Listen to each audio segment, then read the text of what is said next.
encore au nom de qui ou de quoi. Bon, Tribune quotidienne, quoi qu'il en soit, d'expliquer comment, comment les résultats des locales ont tout changé, pour ne pas dire tout chamboulé dans la tête de Nyangal national, universel mondial. Bon, et là, on peut retenir d'après la Tribune que Ndeketeyo, des perdants, des perdants figuraient sur la shortlist du président Macky Sall. En d'autres termes, il y aurait des perdants. Il y aurait ceux qui ont mordu la poussière lors des élections locales dernières, qui étaient de potentiel premier ministrable au regard de ce qu'indique Tribune quotidienne ce matin. Le quotidien, toujours au chapitre de la nomination du premier ministre, révèle les cas, les cas bloquants. Et là, c'est Babacar Gueye Diop, mon confrère du quotidien, le quotidien, qui, justement, sur les cas bloquants, le remaniement explique ou tente d'expliquer si des ministres défaits quittent le gouvernement, Benno Bokk Bakar, Astafourla, Benno Bokk Yakaar risque de se fragiliser davantage par des nouvelles frustrations à moins de 6 mois des législatives. Bon, devant une législature finissante, faire un remaniement ministériel ne semble pas, alors là, pas du tout être la meilleure manière de remobiliser les troupes pour le 31 juillet. Note clairement et nettement le quotidien dans ses colonnes. Le journal du groupe Avenir Communication d'interroger Macky Sall. Macky Sall est-il rattrapé par la réalité politique? En tout cas, retenons une déclaration de Nyangal national universel mondial himself relevée dans le quotidien, à savoir, je n'aime pas les remaniements, je perds des amis. Macky, ami de la jeunesse, le Témoin quotidien s'arrête sur le sacre des lions du pays de la Teranga. L'inauguration du stade Abdoulaye Wade, New Look, histoire de barrer ça une d'une interrogation, à savoir, Macky et la jeunesse, l'état de grâce enfin. Bon, en fin de compte, il y a le docteur Abdou Khadre Sanogo, sociologue de son état, qui sans contour, ni de tout de confier dans le Témoin quotidien, l'euphorie née du sacre des lions pourrait être une aubaine pour Macky Sall. Macky Sall qui semble avoir les cartes en main au regard de l'explication transcendantale de Seybani Sougou, analyste politique qui considère en plus des titres dans le Témoin quotidien une démarche non partisane est le meilleur moyen d'engager un dialogue franc avec la jeunesse. Dis-moi quelle jeunesse tu as, je te dirai quel pays tu auras. Dixit Abdoulaye Wade. Et là, le Témoin quotidien accroche un jeune de l'opposition qui dit à haute et intelligible voix, avant je ne voulais pas voir Macky Sall en peinture, mais les choses ont changé, et pour ne pas verser dans le changement espace-temps, il y a l'évidence quotidien à la une du journal. On peut lire jette pierre, dégâts au stade Abdoulaye Wade, retour sur les raisons d'une frustration. Est-ce à dire que les attitudes d'enfants d'écurie, pour ne pas dire de chenapans, relevées lors de l'inauguration du stade Abdoulaye Wade de Diamniadio, ce n'était pas, alors là, pas du tout une affaire de tapalé. En attendant, Tcharan Fakhé, voilà ce que retient et fait retenir critique le journal de renseigner après l'euphorie de la CAN et l'inauguration du stade Abdoulaye Wade. Macky sort de la bulle festive. Bon, face aux nombreux défis qui secouent le pays déjà traversé par des perturbations sociales, le président Macky Sall ne veut pas, alors là, pas du tout dormir sur ses lauriers. La preuve avec la crise scolaire. Et là,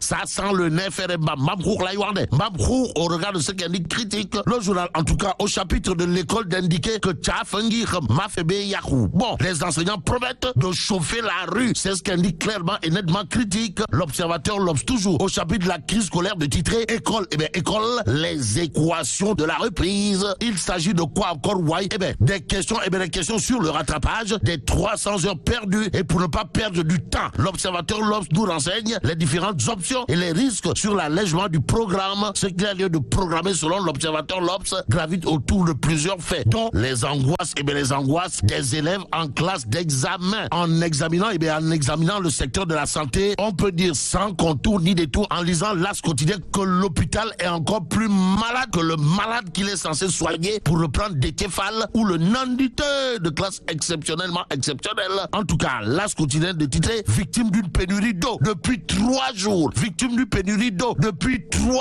L'hôpital Matlaboul Fawzeni de Touba sous perfusion. Kauteuf, sommes-nous tentés de dire. Information Kouroubaïfal et Mbolne Bouride à lire dans Direct News, le journal de renseigner hôpital Matlaboul Fawzeni de Touba. Touba Maké, privé d'eau depuis 3 jours. On est où là? C'est l'interrogation qui s'imposerait au regard de cette actualité relative au manque d'eau depuis 3 jours dans l'hôpital Matlaboul Fawzeni. D'après Direct News, restons avec le journal piloté par Pape Diogoy Faye ou le Lion de Gecko qui nous parle de retard dans les chantiers du service neurologique de Fan. Pourquoi faire? Eh bien, pour nous dire qu'il s'agit là d'une situation aux conséquences macabres. Vous le déconnez? Wallahi talaï. Bon, la majeure partie des malades meurent en cours de route pour manque de prise en charge. Renseigne Direct News, le journal de noter une bizarrerie sur un marché de plus d'1 milliard de francs CFA. Macky Sall qui aura du pain sur la planche de la paix. Réumi quotidien, le journal parle d'élections locales à Pékin. Pourquoi faire? Eh bien, pour nous dire que Walou dévoile le hold-up électoral. En tout cas, oups,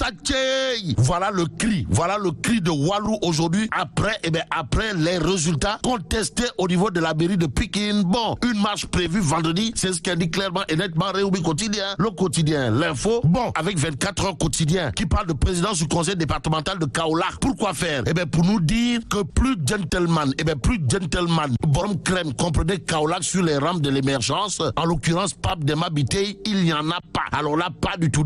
La preuve que Pape Demba Bitèye, Ndanan le 24 heures quotidien nous renseigne que l'homme a déclaré Benjeloun victorieux et revient à la raison. Et plus que la raison est Hélène et l'émotion nègre, retenons tout simplement et tout bonnement d'après Tribune quotidien que pour Pape Demba Bitèye, Yonou Djam Soreoul, en tout cas, conseil départemental de Kaolack, Pape Demba Bitèye accepte sa défaite.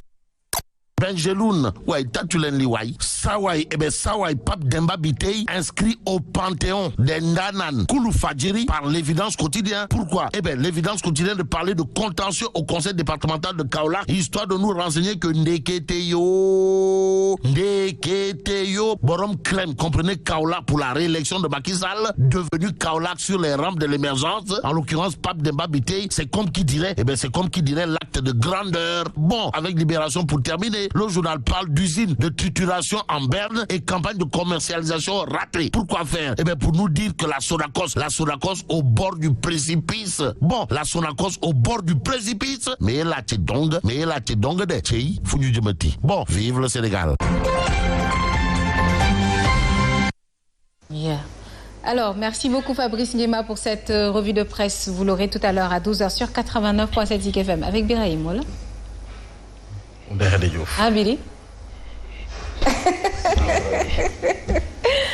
Merci beaucoup, Birahim Touré. Allez, nous passons tout de suite à une petite page de pub. On revient avec vous.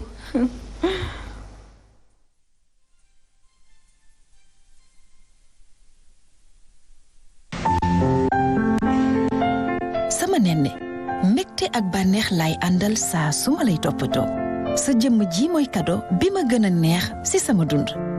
Ba tax na duma tàyyi ci di la wutal li gën ci lépp.